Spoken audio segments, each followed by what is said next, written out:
For anybody out there watching this video, real time or after the fact, I just got to give everybody a little bit of a backstory. So, my first video, my camera froze. So, had to restart the stream. Second time I recorded it, my dog was down here. I got a bunch of cords because I have this giant Ethernet cord that reaches upstairs. My dog started ripping out wires and stuff, so I had to stop the live. Uh, Maybe I'm just not cut out for YouTube. I think that's just it. I can't be a YouTuber. It's that simple. But I'm going to try my best to focus on the topic, which is this video. And welcome back to another episode of Pokemon Knowledge. Or if you looked at my thumbnail, welcome back to another episode, 100% click-through rate. Oh my god, what a night. What a time to be alive. Not only is it a good time to be alive, it's also a great topic about the time that we're alive. And I saw two different people talk about this topic. I saw Mason Cardinal Gaming talk about this, and I saw Rattle Pokemon talk about this. And they both mentioned in their back-to-back videos what would happen if Japan's releases for sets more coincided with the English releases of sets, and what would that mean. And I don't think it's a simple or a complex answer. I think it kind of falls somewhere in between. And I mean, if you just peel it back from the simple side, you would think if Japan sets released at the exact same time as English sets, the demand for those Japanese sets would probably be way less, because that demand is not just in North America, it's also Europe. And now we're starting to see this new emerging market, the Chinese market. And that Chinese market is really, really taking a lot of this product out of Japan. Now, this is a problem.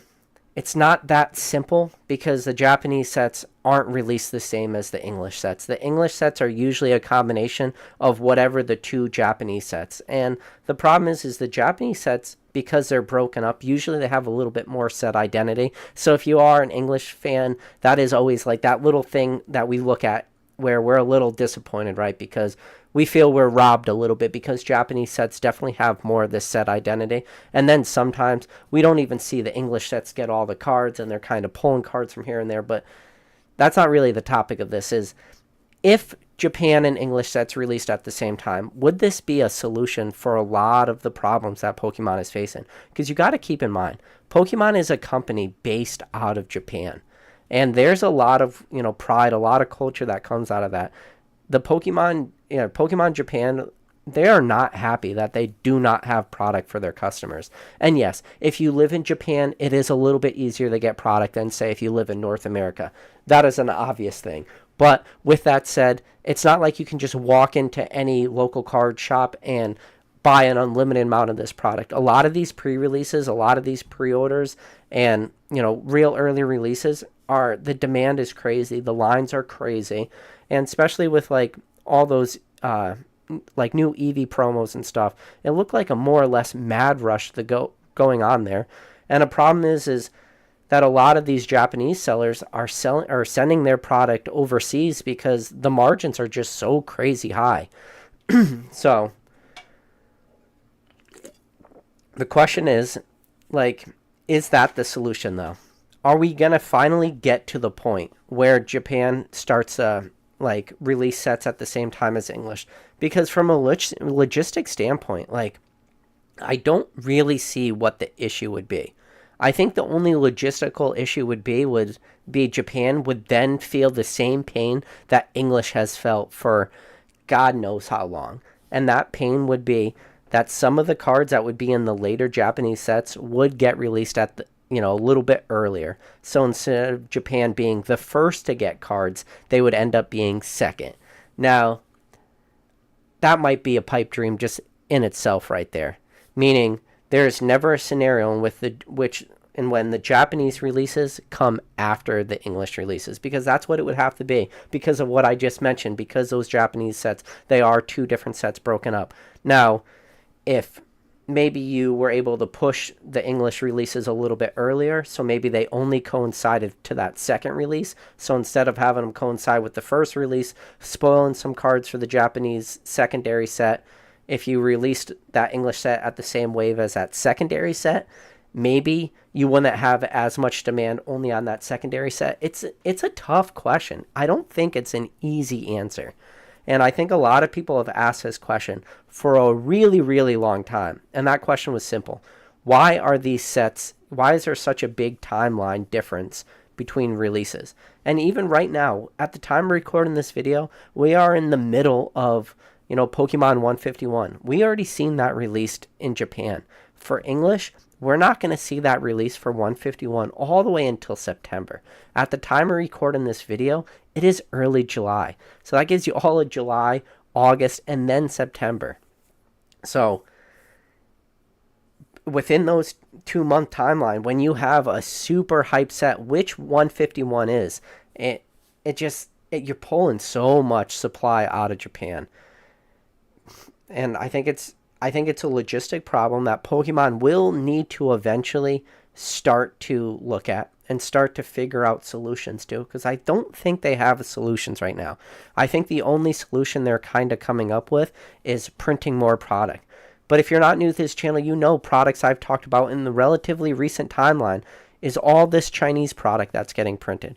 China, the demand right now, from what I understand and from what I've heard from people, is we're talking like between 4 to 6 hour waits in line to get this, to purchase some of these specialty boxes. If you have 4 to 6 hour waits for boxes, and again, some of these boxes people were waiting for, like the Lily special collection box, it was limit 1 per person, and people were waiting, between 4 and 6 hours. That is a ton of demand. The problem is that Japan's facing, which I mentioned in my last video, is a lot of that printing for all Chinese products is coming out of Japan right now. Yes, Chinese products have English backs, but it's just requiring more and more of that Japanese printer allocations. Something they're already struggling to do is print cards. So it's tough. And, I know Pokemon, right? It's pretty simple. Pokemon is definitely looking at that Chinese emergent market. When they move to simplified Chinese, you can look at this. We've already talked about this on recent lives. When you look at the names of some of the most recent Pokemon, there you go. Look at the 2 names of those Pokemons. What are those? Those are Chinese names. They are definitely focusing on this new market. And now they're going to have this double-edged sword. Now they can't meet demand in 2 different markets. They're not going to be able to meet demand in the Japanese market, and they're not going to meet the demand in the Chinese market, which you might say for the Pokemon company, maybe it's a good thing, because at this point it just seems like whatever they're printing, they're going to sell 100% of the time, which as a business, to always have your product be in demand, that's probably not a bad thing. But I mean, you can only hurt your customer base so long. And I think that they will have to eventually, down the line, start to look at like bringing these English set releases a little bit closer to the Japanese sets. And it's never really happened. It's never been a case. And I don't have like a really, really good, solid answer for you for why that is. I don't. You think you would have like a real good answer, and it's like I mentioned, like because they're the 2 different sets, but I don't really think there's anything truly, truly holding back Pokemon from releasing sets at the same time. It's not like these products are getting printed in the same facilities when it comes to the difference between Japanese and English. All English products are getting printed in North America, are getting printed in America in particular. So it's not, I mean, we've seen now the videos. I think it was Ultra Prism was the set they sent over like the files for all the Japanese cards, and then they have to take those Japanese files and then convert them into English and do the translations and all that. And like maybe that could be an issue, just that in order to translate into another language, it could take more time. I don't really think the problem of just taking a card from a Japanese file and moving into English could really be that time intensive. I could be totally wrong, but I also don't understand why you would even send those files after the fact. Just send them real time.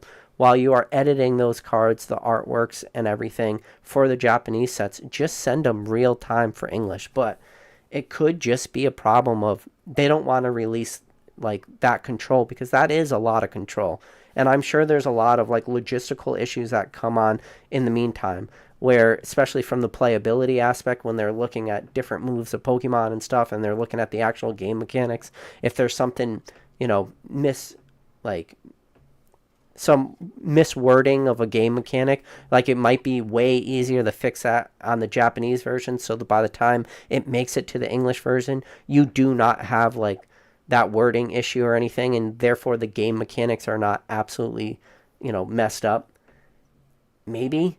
I struggle with that, you know? I truly, truly struggle with that. I think that would be a great way for Pokemon to really, really like pull back the demand for the Japanese product. Now, that doesn't mean like 100% across the board. If Japan was ever able to release their like Japanese sets and English sets at the exact same time, that there would then instantly become zero demand outside of Japan for product. No, there will still be demand for product outside of Japan. I just do not believe it will be as strong. And as you know about Pokemon, especially when you talk about modern Pokemon, there is one truth above all others. And that one truth above all others is people love whatever the newest, whatever the shiniest thing is. And that newest, shiniest thing is that newest set. And I think that's where a lot of people are always like, oh, like a lot of people don't like modern Pokemon, they're bears and stuff. Listen, you talk to anybody.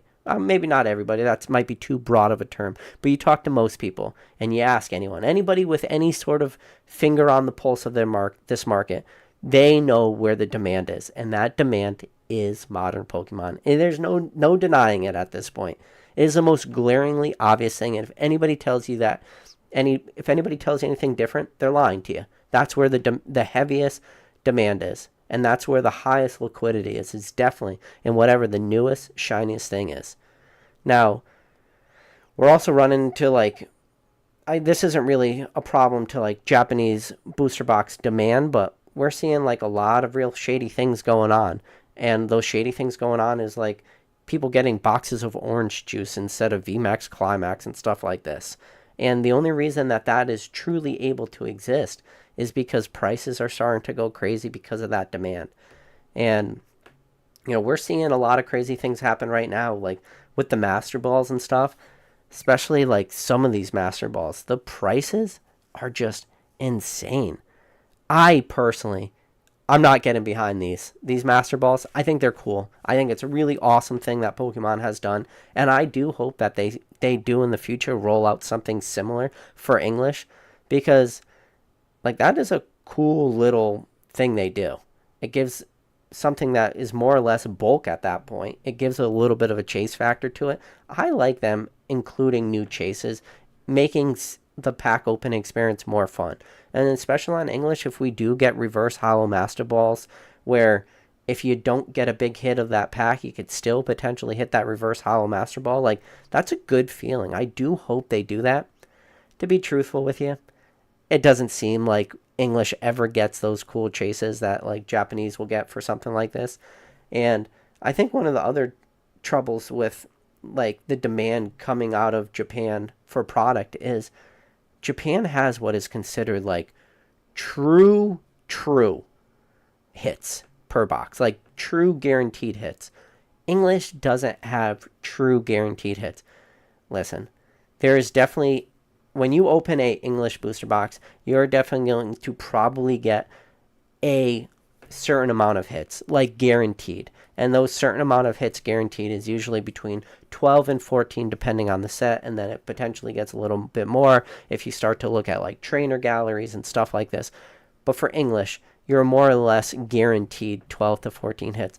But English, you are not guaranteed like a secret rare pull, or at least like a real good chase card. And we've seen that happen. There are plenty of examples of modern English Pokemon booster boxes where a lot of people are just wind up getting VMAXs and Vs, no full art trainers, no secret rare golds, no alternative arts. It happens all the time. But at least for Japanese, you have that true seeded like chase. And it's going to be one pack per booster box. That's something English doesn't get. So for the people out there who do want that more guarantee, Japanese is definitely the way to go.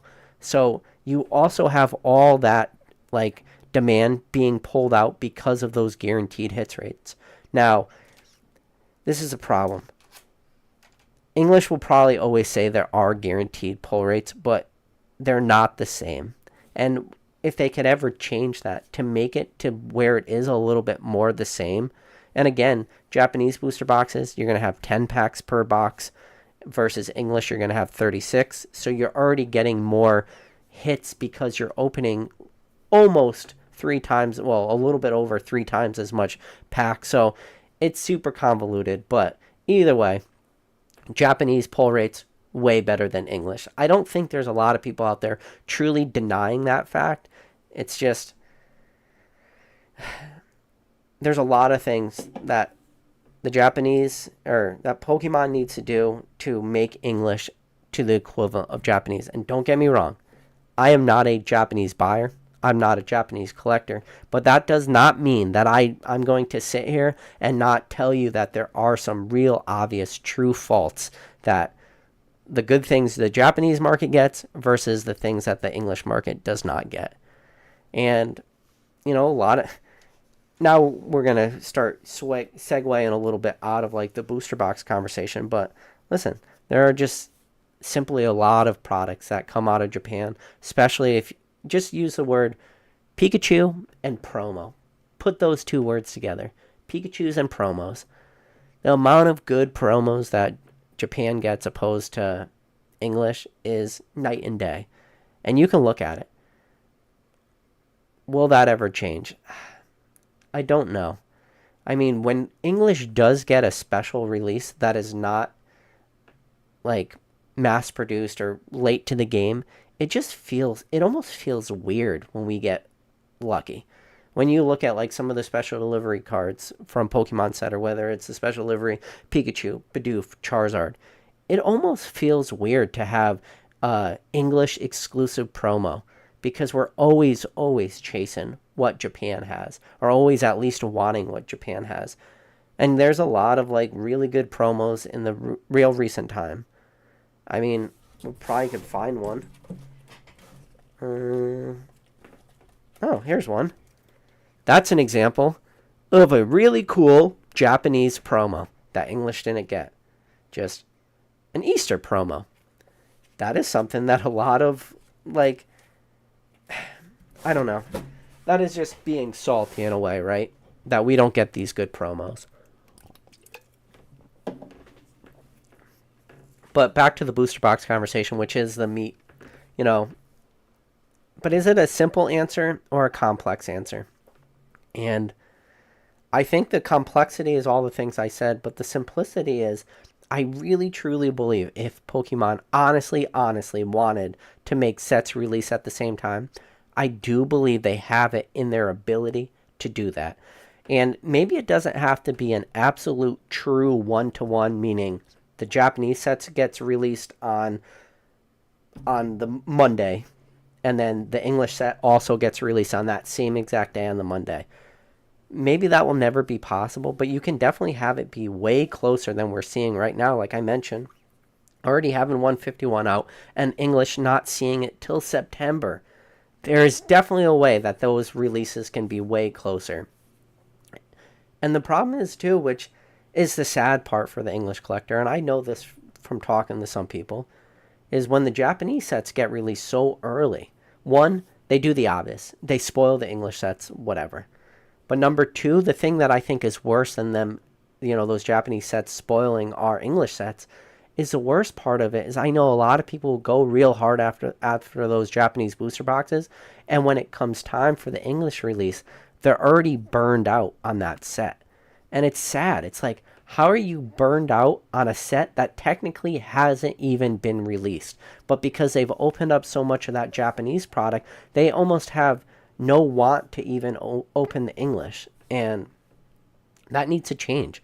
Pokemon needs to change that. So, but, yeah.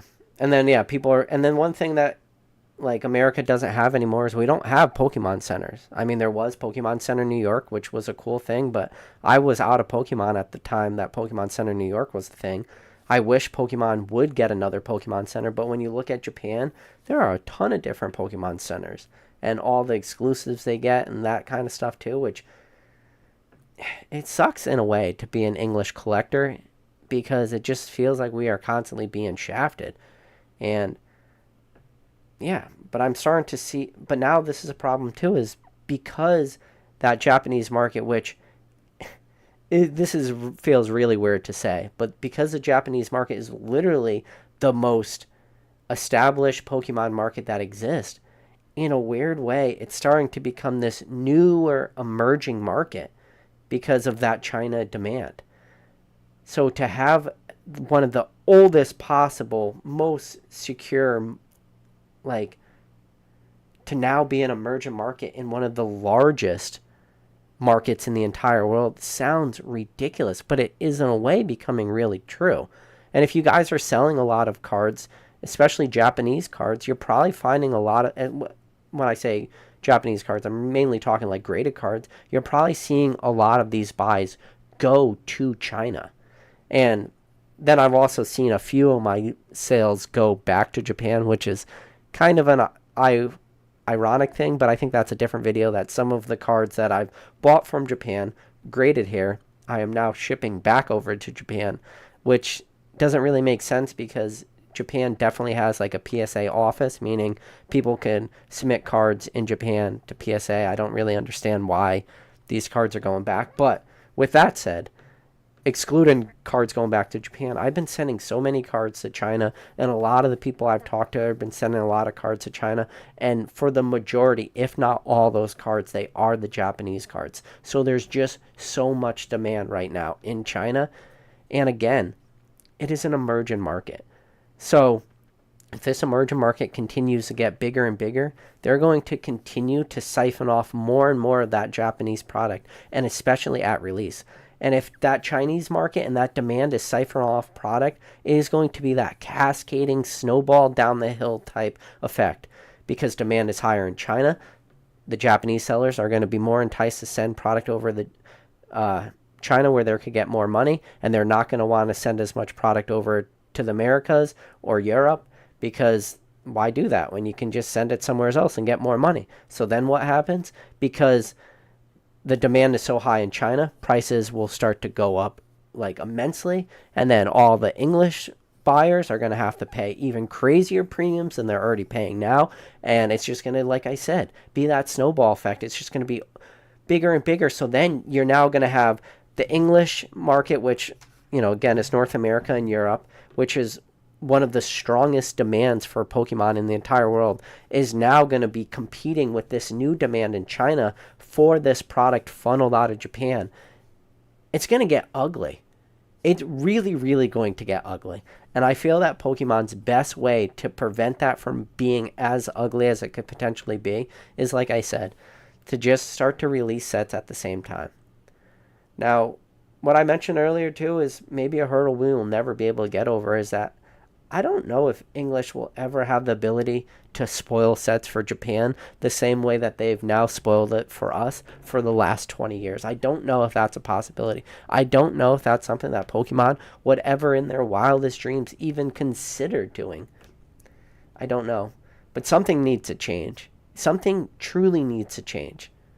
And you can say what you want. You could hide. You could stick your head in the sand. You could hide under a rock. You could pretend like, you know, all this demand isn't really happening. But you look at prices. Now, this is the thing, and the thing I mentioned earlier. People only want the shiniest, newest thing. So yes, when sets get reprinted, when things are finally available on the market, nobody wants that shit anymore. And then prices start to drop instantly. We've seen it happen in like every set recently. As soon as the supply actually meets demand, prices crash. Booster boxes go back down to where they probably should be selling. Listen, the fact of the matter is, you're always going to pay some premium in order to ship booster boxes from Japan to North America or to Europe or whatever. But the fact of the matter is, those are $40 MSRP booster boxes. The premium you might have to pay should be like between that $60 to $70. That's probably where is probably the fairest, the price that really makes the most sense, is to have to pay within that price range. Paying this $140, $150 per booster box, that is not a healthy thing. That is not a good thing. If anybody tells you that is a good thing, if that is a healthy thing, they're probably trying to sell you that product. That's the only reason somebody would tell you that. And Yes. Do I believe that any of these products, if you're patient and you don't want to, and you don't open it right at release, prices will go down eventually after these reprints. But again, the average person likes that shiniest, newest thing. So, and I don't know. I feel like we've beaten that topic to death on this channel so many times over and over and over again, that people only ever want the shiniest, newest thing. And not only do they only ever want the shiniest, newest thing, when it comes to older stuff, they don't want the old stuff when the old stuff is cheap. They only want the old stuff when the old stuff finally starts to increase in price. And then when the old stuff starts to increase in price, and then it starts to double or triple or quadruple from its lows, then, and only then, for some reason, do people then want to start acquiring stuff again. It's a weird thing, I know, but it's the truth. It's the same thing we saw happen just real recently with English with team-up cards, or team-up tag team cards. When tag team cards were selling relatively low, you didn't hear anybody truly talking about them. There are definitely some channels, including this one. Jake from Pokenomics is a great example. There were definitely channels out there who were talking about these tag team cards, but not on a mass scale. And then only when those cards started to triple and quadruple in price, and some of these things seem to be on just absolute moon trajectories right now. The prices are insane. Then people are starting to talk about them. Then you're starting to see people want to buy them. And shout out to James from Z&G Emporium. James put like a great post just showing prices of one of the team up tag team cards. Just in the matter of the last 6 months, it was selling at a low of like $60 in a PSA 10, and then to a high of close to $400 in the matter of like 6 months. And it's like, where was everybody 6 months ago when this was a $50, $60 card? Nobody wanted it. It wasn't on anybody's radar. It's only when that card starts to creep up, up to $300, which it had to go from 50 to 100 to 150 to 200 to 250 to finally hit 300, 350, 400. There were so many buying opportunities, but it's weird. This is just the world we live in, and it's tough. I'll never understand it. I'll talk about it all the time. People out there will talk about it all the time. And then I think it's always what it boils down to be is the biggest crisis currently happening in this hobby isn't supply, it isn't demand, it's just FOMO. People are always so focused on FOMO. That FOMO of, oh, this card just went from 50 to 400. I better buy it before it goes from 400 to 800 because now it's that fear of missing out. Or if it's the same thing with all these modern products right at release.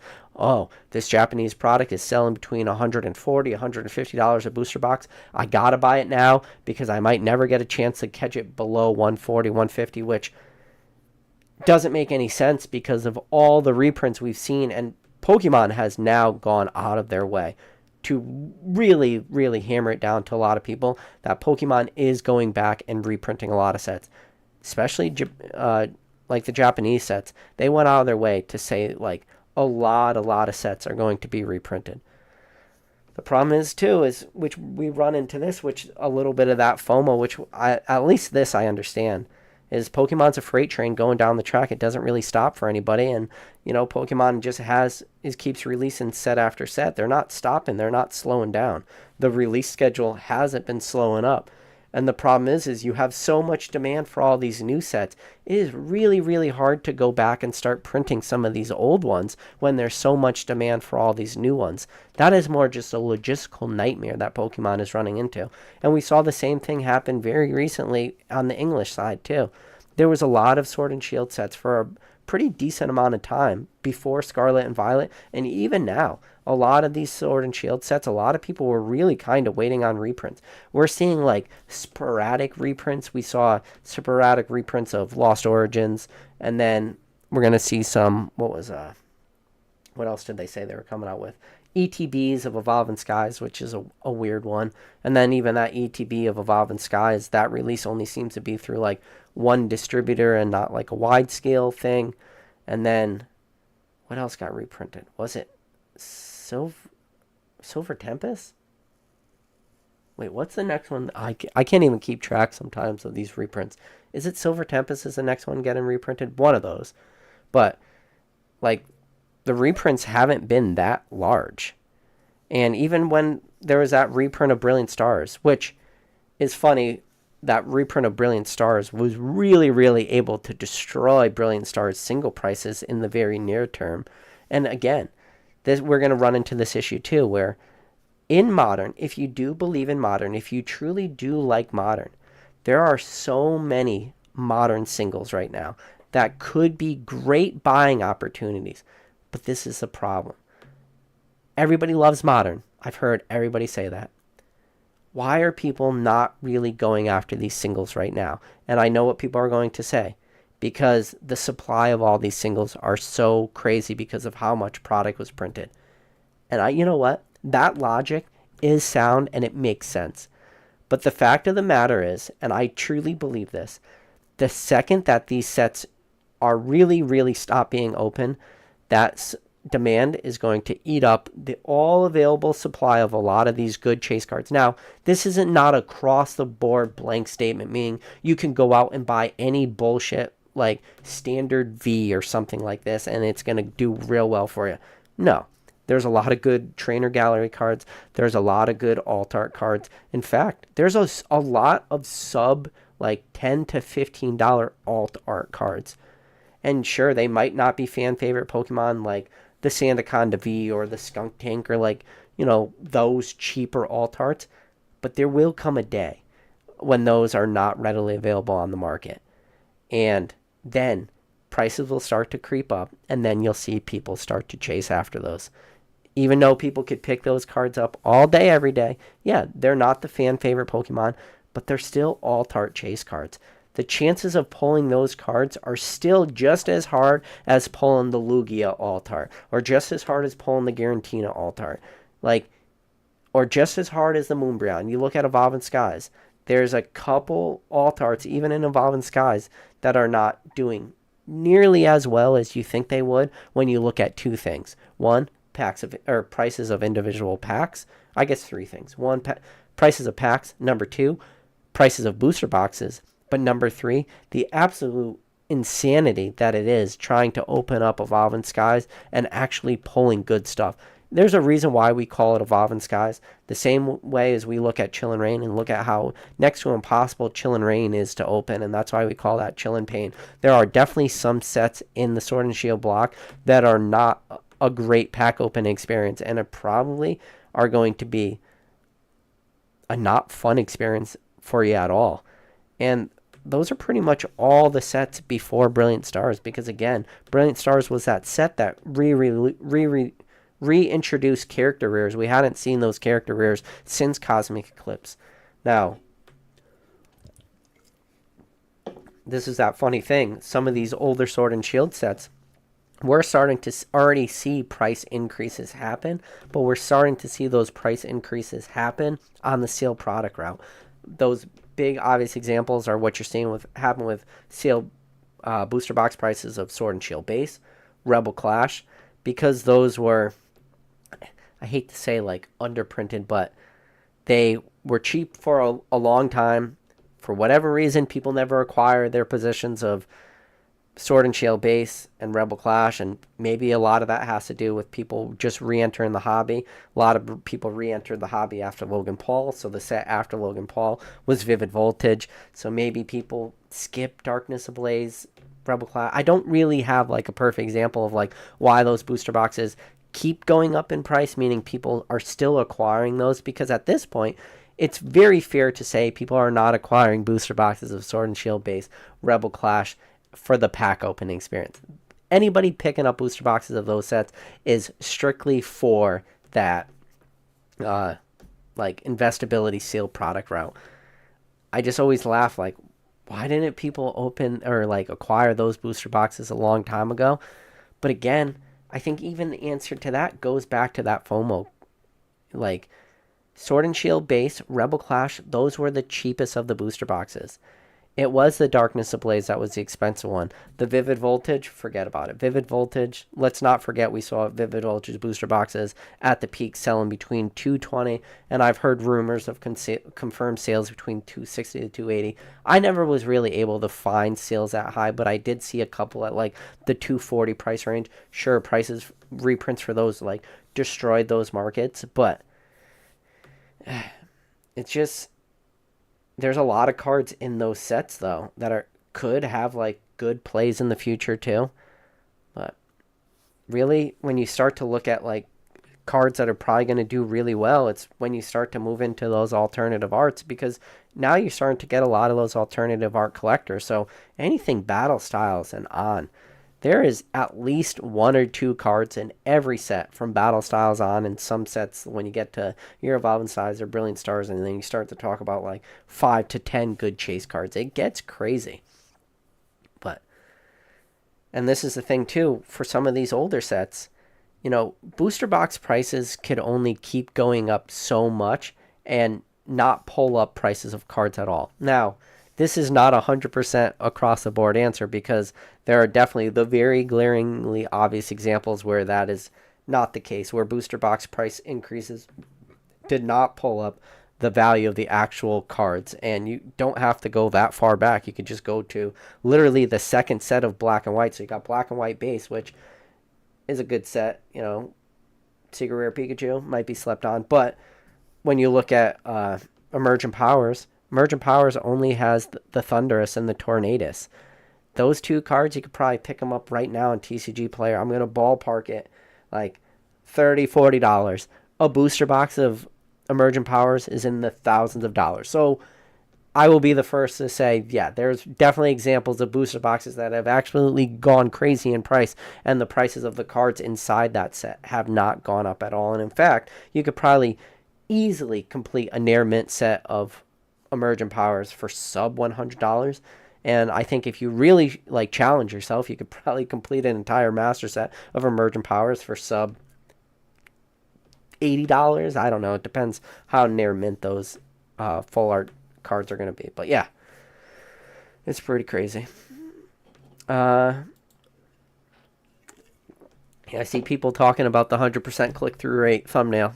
So, funny story about the thumbnail is, if you guys have been following this channel for a while, I made PokeRev a mystery box. And the PokeRev mystery, or the box I made PokeRev, was there was some old gum in it. And the title of this video was, I ate a 20-year-old pack of Pokemon cards. But the thumbnail for that video was he used like an AI-generated thumbnail of himself. So I was like, oh, this is cool. I want to do one of those type of AI-generated thumbnails. So I went there and I was like messing around trying to get like a cool thumbnail. And then there was this option where like you could just click female. And I was like, oh, let's just click it to see what happens. And I'm like, you know what? This will be a funny thumbnail. Because sometimes you got to have fun. If you guys stop having fun in this hobby, I feel bad for all you guys. But I was like, oh, this would be funny. Because I clicked on it and it made me laugh. I showed my wife too. And my wife was like, oh, you got to do it. And I was like, okay, I will. But yeah, people are laughing from, this is a thing. There's a lot of people watching real time who know that this is now the third live I made in a row, because the first two I had to delete. But there will be a lot of people out there who will watch this video after the fact and won't know that. So the beginning of this chat is just everybody laughing at what happened. Let's see. See a lot of familiar names in the chat right now. I see you got Thrifty in there. So Thrifty, shout out to Thrifty TCG. I did get your sponge, or what is it? This is not a sponge. This is a towel. So Thrifty sent this for my new son. It's a towel. I said a sponge, but it's a washcloth. And I'm going to definitely make sure he gets this. This is absolutely cool. So the Mimikyu washcloth. Appreciate you, Thrifty, for looking out, for thinking about me. And then I also got another gift from Garen M, which I'll open this for everybody. So Garen M sent this for my son. So Garen, big shout out to you. I appreciate that. So the birthday Pikachu. So what I'm going to actually do with this, Garen, is, yes, I'm going to write on the card with black Sharpie. And I'm going to write his name. and then I'm going to get it graded by PSA, so we'll get it graded as just a MK. So if anybody out there doesn't know what MK means, MK just means marked. So he will have a graded birthday Pikachu with his name on it, and I really appreciate this, Garen, and I appreciate you thinking about me and my son. But yeah, you know, it's cool that people are thinking about you, and I think it's cool that people are happy for you too. So the people that are happy that having a kid is such a it's a tiring thing, but it's an exciting part of anybody's life. So for the people out there who are really thinking about me, I appreciate you guys. And for the countless amount of people that reached out to me and wished me congratulations too, I appreciate all you guys too. I can't thank you enough. And at that point, it's just too many names to even mention. So I definitely feel super blessed in that sense. Let's see. So Quad Stellar says, I don't think he reads the chat. He just rambles on about recent drama in the industry. That is very correct. But I also do read the chat after the fact, so I'm reading your chat now. There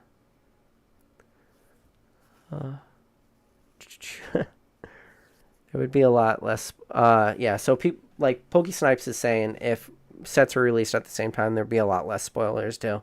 Yeah, and I always say this, like, one of the things I am not able to do is look at spoilers. And for all those people that do have that ability to truly not look at any spoilers, I am truly jealous for that person, because just the world we live in, whether it's Discord groups or Twitters or YouTubes, it's just when you see a leak come out or a new card, it's next to impossible to not see that card. Now, when it comes to Obsidian Flames, though, I am relatively impressed with how little bit of information we know about Obsidian Flames. Yeah, we know about like the main set, and we know about like some of those tier Charizards and stuff, but there's still going to probably be like a Tyranitar, because, and again, this is coming from like the pack arts of those sets and stuff, but like the amount of information we truly know about Obsidian Flames is impressive, that it's so little bit. And we could have a great conversation. I don't know if I want to start this conversation 40 minutes into a video, but the fact that Obsidian Flames is releasing so close to 151, this could be a really weird time when it comes to prices for modern product, because you got to think about what demand is right now for modern, and for demand for the two most recent sets. So Scarlet and Violet base, Paldea Evolved, demand is very low for those. We're seeing cases of booster boxes sell for less than $600. I saw a couple cases of Paldea Evolved selling between like $575. $575 is super low, especially when you start to talk about prices from distribution is right around $90 to $95. People are selling these booster boxes right now at a loss. And Paldea Evolved is not a bad set. Scarlet and Violet base is not a bad set. It's just people are really liquidating these things. Now, I think a lot of people are looking at Obsidian Flames, seeing what it is. Oh, it's a Charizard set. It should do well. But right off the back of Obsidian Flames is 151. And if you really quickly see all the demand for 150 or for Obsidian Flames quickly go to 151, or people just look at Obsidian Flames and say, I am so hyped about 151 that I'm going to pass on Obsidian Flames, even though it's a good set. If that happens, we're going to start to run into this really weird window where we're now going to have three sets back to back that all perform very poorly. And when you start to look back, and when was the last time we truly had three sets released back to back that performed really poorly? You have to go back really far in time, and at least you get out of like the modern hype window that we're in. So it'll be very interesting to see how the overall market handles like three poor performing sets back to back. And now this is a like huge unknown we don't have too, is and again, this all needs to be prefaced with the fact that Scarlet Violet base, Paldea Evolved, and Obsidian Flames, none of those are probably going to be bad sets. But now, after Obsidian Flames, what is that 4 set of Scarlet and Violet going to look like? That SV4 set. If that becomes a poor performer set, if SV4 ends up being like the Crimson Invasion of the Scarlet and Violet block, that is a scary, scary thought. And I just don't know if the market is mature enough when it comes to this absolute modern product to be able to handle 4 extremely poor performing sets. I just don't know. I mean, it's super like speculative at this point. 1, because I don't know every card that's in Obsidian Flames. Number 2, we don't know anything about the next set. So to throw out those theories, it's very, very like what ifs. But I think if anybody says that that is not a possibility at all, meaning it's a 100% certainty that that does not happen, I think they would be lying to either themselves or to you. I don't think anybody truly believes that. I just think it's just a little too early right now. And the problem is, too, is we're running into a weird window where it's probably highly likely that Pokemon is going to reprint at least some of this Scarlet and Violet stuff. I mean, that's the only thing that makes sense to me, right? Like, Pokemon's in the business to make money. They're in the business to reprint stuff. Does Scarlet and Violet base need a reprint? The answer is no right now. Does Paldea Evolve need a reprint? The answer is no. The thought of reprints for some of these sets that are really, really like struggling, real true underperformers, really, really makes me nervous for the long term of these sets. You know, you get a big enough reprint, you can start to see like Crimson Invasion or Steam Siege things where sets are like poor performers for the next 3, 4, 5 years. It could take the greater part of half a decade, if not more, for some of these sets to recover if reprints for some of these extremely poor performers are overly printed. It's just things that people need to start to think about. We are a little bit too early, in my opinion, to like write off some of these sets in total.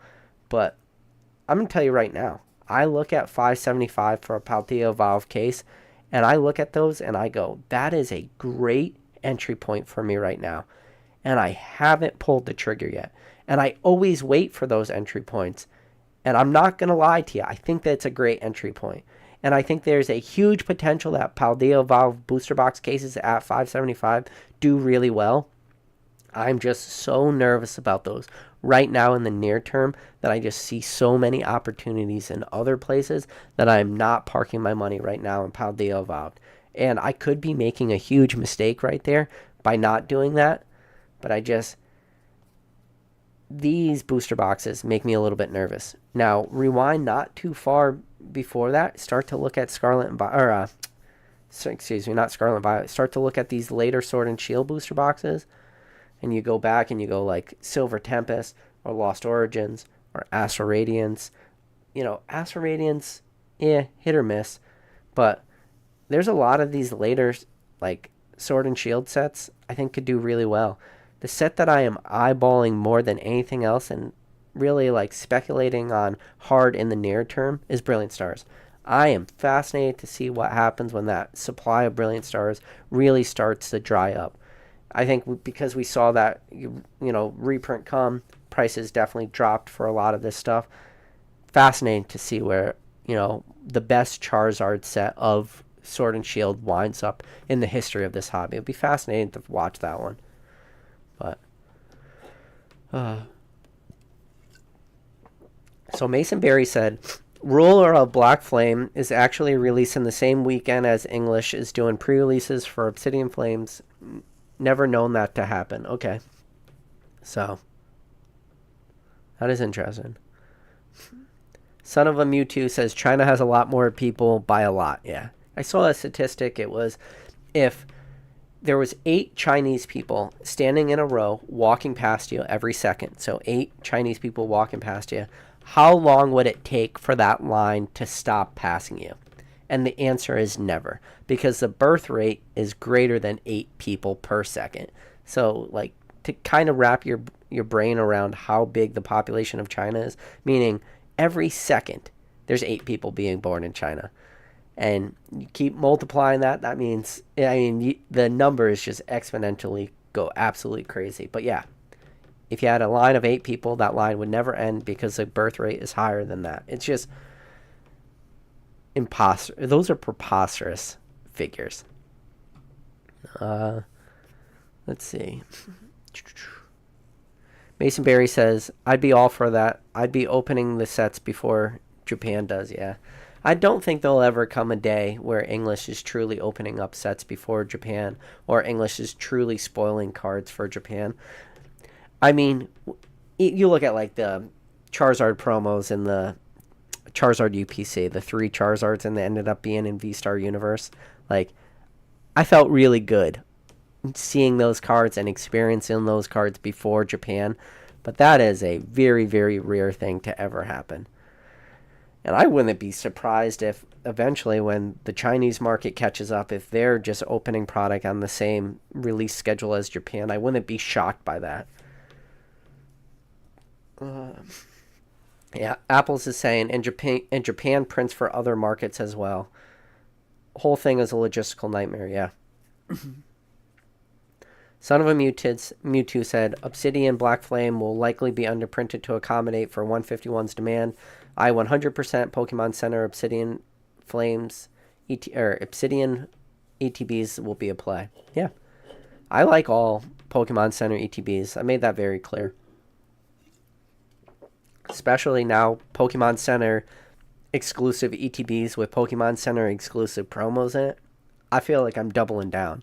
And I don't think I've ever really talked poorly about a Pokemon Center ETB, and I think it's one of the products I like more than anything else. And I've talked about this, and I was one of the very first people to truly start talking about this. The reason I like Pokemon Center exclusive ETBs is because it puts you on a level playing field. Level playing field means the price point everybody's buying those Pokemon Center ETBs are the same. You're not having to compete with the person that has a huge allocation from a distributor. Like regular ETBs, anybody with distributor pricing is getting their ETBs at $25. So if you're walking into your local Walmart and picking up between $40 to $45, you're playing a huge game of catch up, and you need tons of price increases and just to break, to even slightly compete with these people. Like, they're always going to have that leg up on you.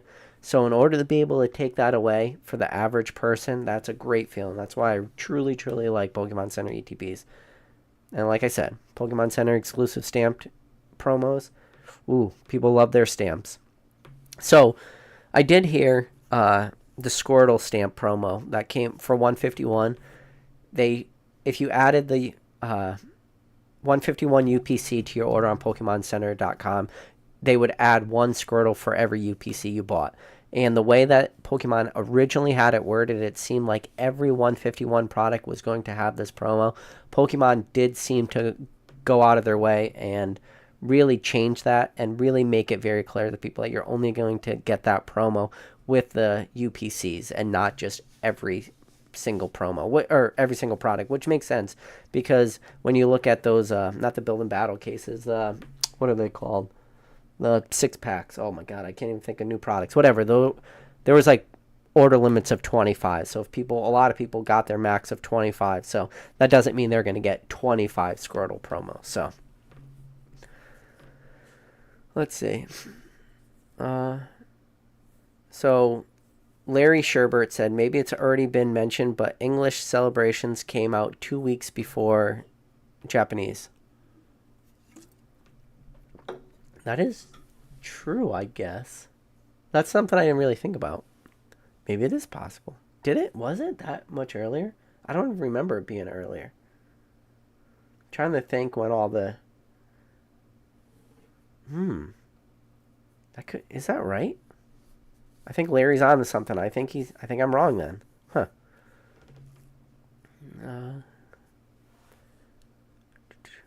Yeah, people are saying, Ayo, minty fresh V-Star juice box secret area. I bet you those juice boxes were absolutely delicious. Aiden McCarthy said, people don't want English now because it feels like the card stock has definitely declined in quality compared to the Japanese-Chinese product. The contrast in quality from Sword and Shield to Scarlet and Violet is generally poor. Yeah, Dude, I opened up only a handful of packs of, I don't even know where those cards are at this point, but I opened up a handful of packs of Paldea Evolved. And yeah, the card quality is really, really going downhill fast. And he's right. When you talk about like the Chinese card stock and the Japanese card stock, Japanese is one thing, but the Chinese, man, I've been super impressed, especially the hollow pattern. I've been picking up a decent amount. Mason Berry said, at least we don't have to worry about manipulated booster boxes because we never get more boxes past the first wave. Also true. Isn't that crazy? I wonder why that is. Do you think that we don't get booster boxes because, and I've talked about this in the past on other lives, that booster boxes are such like in a way very niche product. And again, what I mean by niche product for booster boxes is not a product that was ever really truly designed for the average consumer, the normal consumer. And that's why I always make the argument, if you say that there is a true MSRP for booster boxes, like, no, I don't care what anybody says. I don't care what PokemonCenter.com's MSRP for booster boxes are. There's no such thing. It was always made for like LGSs to sell packs individually. And when it comes to booster boxes, the price point is so high. I've always talked about it. The average collector, the average buyer, they're not spending $100 on every single release. So that kind of throws booster boxes out of the window for the most people. But yeah, but still, the fact that we haven't been seeing these booster boxes after Wave 1 is pretty ridiculous. And it just probably shows you that Pokemon is really trying their best to please their biggest clients. And I mentioned this, and I'll keep saying it. Their biggest clients are not just MJ. It's who MJ Holdings provides product to. Your Walmarts, your Targets, your those like, so Target I think is Alliance, Walmart's MJ Holding, but still, Walmart needs product, and their products they are going to have are those check lane blisters, 3-pack blisters, collection boxes, ETBs. Those are the products they're selling. You're not going to walk into your local Walmart and pick up a booster box. You're just not. So it just does make sense that they're really, really focusing on the products for those real big box stores. So RN Genesis, good to see you, bud. I haven't seen you in the chat lately. He says, when a new booster box comes out in English and it flops, where does the market go? It has to wait like 3 months to get that hype back, whereas Japanese boxes are divided into smaller boxes. Yeah. See, this is another interesting question or conversations. I don't know if the English market could truly enjoy those type of releases. Maybe they could. It's just the Japanese market or the English market is not familiar enough or comfortable enough, I think, with those 5-card packs, because that's really what I mean. Not only are the Japanese sets split in half, they're also split up by less cards per pack. And I don't know if the English market is really capable of that.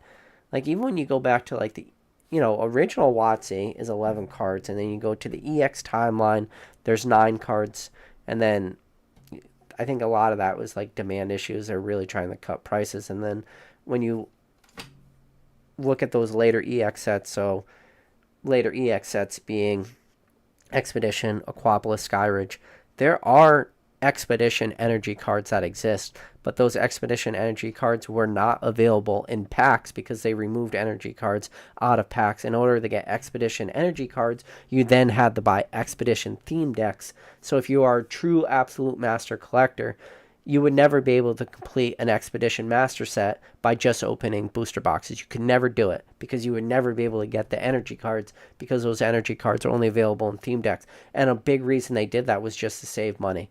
It's because original base set was 11 cards, Expedition was 9 cards, and 2 cards per pack might not sound like a lot, but when you multiply minus 2 cards per pack for the entire print runs, yeah, then it starts to be a ton of money when you're thinking entire print runs. And then even what Pokemon has done really recently is now adding a holo to every single pack and increasing. But I mean, Pokemon also increased the pack's price pretty substantially too. So the amount they increase pack prices versus the amount that it costs to add 1 holo per pack. I mean, Pokemon did a pretty big increase. But I don't know how much Pokemon's pack price increase was just to combat inflation, or how much of that pack price increase was to potentially like stem demand a little bit, meaning if we increase prices for packs, maybe people won't want to buy them as fast and we'll be able to like keep product on the shelves a little bit longer. I don't know. I lean towards more we're going to increase price because demand's high and inflation's going to start going up. Let's get ahead of this ball before we fall behind and then start to play catch up. I think Pokemon is very smart, and they really understood what they were doing by increasing pack prices. Like really, really getting ready for that inflation craziness that we've gone through. And we've seen that happen. But, original WotC packs were $2.99, and then packs were more or less $3.99 forever. Until we recently, now I think the MSRP price for packs is like $4.49. So 25 years ago, $2.99 a pack, $4.49 a pack 25 years later.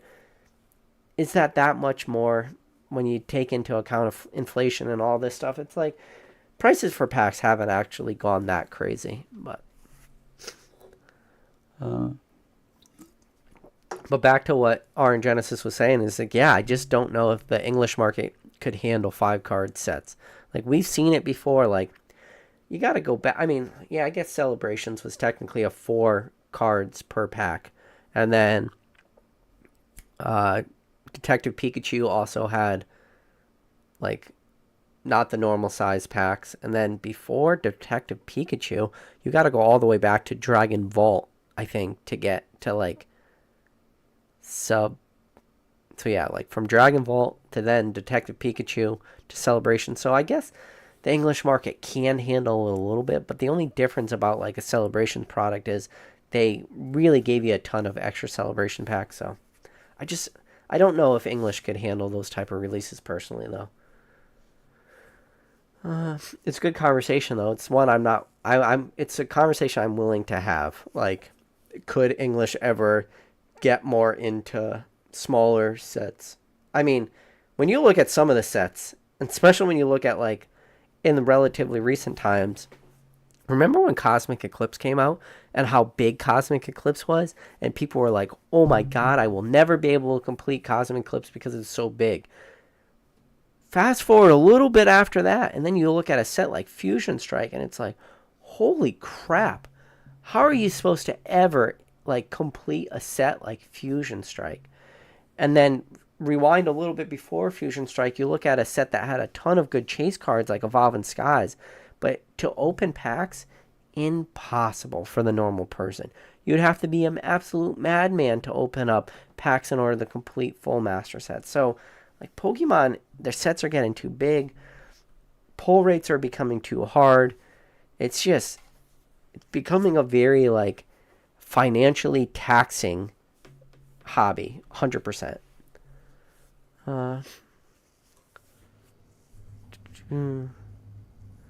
So Beavis Jones says, YouTubers, whatnot sellers are getting more people into Japanese cards who were never into it before. I think it would be hard to deny that YouTube and whatnot definitely has like a part of it. WITS says the clickbait or the thumbnail is clickbait. Where's the makeup? Yeah, the thumbnail is 100% click-through rate on this video, baby. And then it's going to go like this, click-through rate, and then drop. Can't wait. Basic Trainer says, I've been saying it. Japanese Pokemon company does not like Americans. Let's see. Kevin Clare says, can we talk about MetaZoo? No. I got my, no, I'm not going to even mention it. I got a Kickstarter's booster boxes in, but I'm not going to start shilling anything yet. But, no. It's not even worth shilling.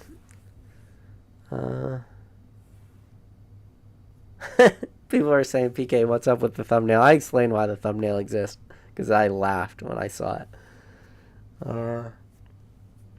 Let's see. Oh, goddamn! Skip to the bottom. Where's old Catch 'em All Collectibles? I don't see old Dan in the chat. You know, Dan's usually lurking. PokeKid96 says, does CGC grade juice boxes? I'm sure if CGC is still a company in a year or two, they'll probably start grading juice boxes, anything to stay afloat. I don't know if we're ready for CGC rants, but man, some of the CGC videos they've been posting on their Instagram account has been pretty cringy. I kind of feel bad for Pokey Chloe. Like, I feel like they're kind of like taking advantage of her name in order to pump their service. Like, I get it. She was looking at the cards and she was saying nice things, but I think, and I could be wrong, and like Pokey Chloe, I'm sure will probably address this in a live or something. But I'm pretty sure when she was talking about those cards, like the people from CGC were there. They were recording her. You're probably not going to shit all over them while they're recording you and pretty much tell them like why their slab is absolute garbage and how they really have destroyed their business and potentially shot themselves in their foot.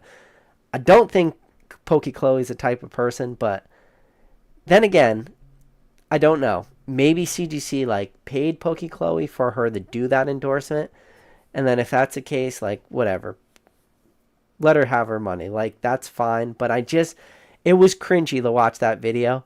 And I just don't know 100% of the backstory. And I hope that the worst possible case scenario is that they're not paying her for that endorsement. And they're more or less using her name to promote their shitty product. And I hope that's not the case.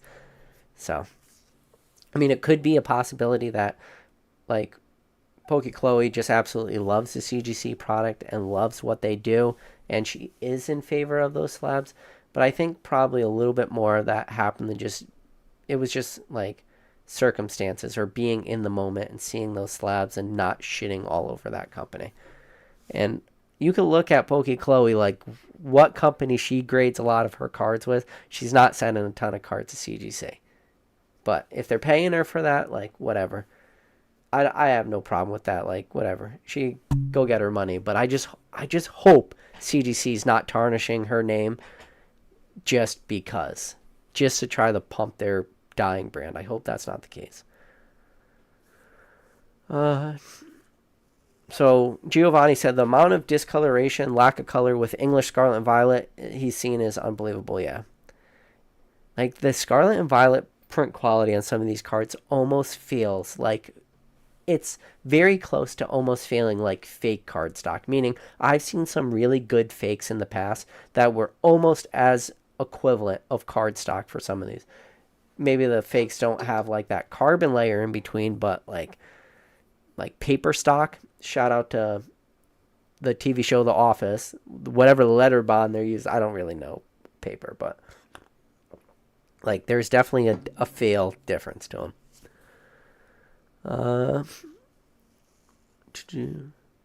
Kevin Clare says, where's the $1,000 new Zard at? People aren't chasing some impossible card to get that's only worth $150. Yeah, I think that could be the case too. I don't know. Are you just saying because like some of the newest sets don't have super expensive cards that people aren't opening? Maybe. It's hard to say. I mean, it's pretty rare in the history of this hobby to have a $150 chase card. So I lean towards that's probably not the reason. But again, we are living in a very new market with a very new collector base, especially a lot of the new collector base open in this modern. And if people don't realize how truly, truly, truly spoiled they have been in the last couple years, where every single set has had that huge banger expensive card, that big chase card, if people don't realize how spoiled they've been, like, yeah, maybe they're just getting a crash course in reality for some of these sets. But I mean, there's still like cards like the Iona and stuff, which are still relatively expensive. And when you look at the history of this hobby and the history of the chase card, they're still relatively expensive. So I think people are just a little spoiled. I think that's what it boils down to. Fire First Ace says, I thought Tag Team was lame when it came out. Oh, I don't think so, man. I love tag team. My channel was like based off of talking about Cosmic Eclipse. Every single video for, I don't know, my first 50 videos, I mentioned Cosmic Eclipse because I just thought it was such a good set. I couldn't really understand why people were opening because at the time when I created this channel, it was late 2020. I couldn't understand why people were opening Sword and Shield Base, Rebel Clash, Darkness Ablaze, Vivid Voltage, because I just thought those were all like, I didn't think they were poor, like weak sets. I just thought there was better opportunities, and I thought Cosmic Eclipse was that great opportunity. But even Cosmic Eclipse, like, it had its points where, like, the Secret Rare Pikachu was one of my favorite cards, a card I talked about a lot on videos. I mean, it had its points where it was selling at $5, but it quickly, within a year's time, creeped up to between $30 and $35. And then it stayed pretty stagnant at that $30 to $35 for years. So while it did have quick initial run up from 5 to 30, it stayed stagnant. So, but again, I mean, I wouldn't be surprised if that Secret Rare Pikachu is still staying relatively stagnant around that price. But the thing is now, when you look at a set like Cosmic Eclipse 2, you look at, this is getting into the weeds or semantics, but like Cosmic Eclipse definitely got some sort of reprint. Now, that reprint wasn't in booster boxes. It was definitely in individual packs. We saw it in a ton of different products. Arceus figure collection box really sticks out. Pokeball tins really sticks out. What else? There was another random tin that had Cosmic Eclipse packs in it. So there was definitely a reprint, but it wasn't a booster box reprint. And you know, the thing about Cosmic Eclipse 2 was it fell in a weird timeline. Pretty much all those sets did when it comes to the last 4 sets of Sun and Moon. Team Up, Unbroken Bonds, Unified Minds, Cosmic Eclipse, you know, come March of 2020. So Cosmic Eclipse was released November 2019. Come March 2020, that's when the shutdowns happen. Printing facilities was not an essential business. Printing facilities all shut down. So there was definitely probably like very high likelihoods that Cosmic Eclipse was slated to get a reprint, but it just, because those printers shut down, by the time they ramped them back up, they just had to print all the newest stuff, and they just didn't have the ability to go back and print a set as recent as Cosmic Eclipse, which now Cosmic Eclipse maybe feels like an older set-ish, but at the time in 2020, I mean, before, it was like less than a year old. So it wasn't an old set. It just, it fell within that weird, you know, shutdown of March 2020. So, let's see. Son of a Mewtwo says New York still has a bunch of Pokemon stuff at the Nintendo store. I've never been to the Nintendo store. I'd love to go there though. People keep asking about the thumbnail. Thumbnail? It's funny. It's a funny thumbnail. You don't think it's funny? I think it's funny. If I get enough hate, I'll click off, or maybe I'll change it. But I'm going to roll with it because it was funny. If I laughed, people keep asking about the thumbnail. Love it.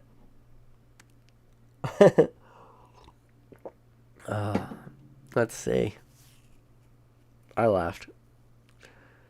No, you could go back. I'm telling you. I wanted to do an AI generated thumbnail, and then I just clicked on the female option. I was like, this is funny. We're going with it. We're going to get that 100% click-through rate on this video, guys. 100%. Break the internet.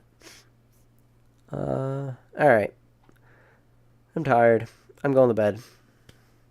Guys, hour and 13 minutes. I did pretty good. Shooting for 30 minutes. I only went over it by close to 45. A lot of issues at the beginning of this live, but whatever. Listen, guys, appreciate every single one of you guys. Thank you to Mason Cardinal Gaming for mentioning this in one of his videos. Thank you to Rattle Pokemon for mentioning this in one of his videos, kind of giving me the inspiration to make this video. Try to talk about the Japanese booster box demand. Is it simple or a complex issue? And I think it's both. I think it's complex in the sense that there's a lot of logistics that go on, but I think it's simple in the fact that Pokemon just doesn't want to do it. They want the Japanese, you know, releases to come early. I think that's a simple answer. And again, the complex is different releases, 2 booster boxes opposed to 1, all that stuff. But, all right, guys, as always, I'll catch you on the next video.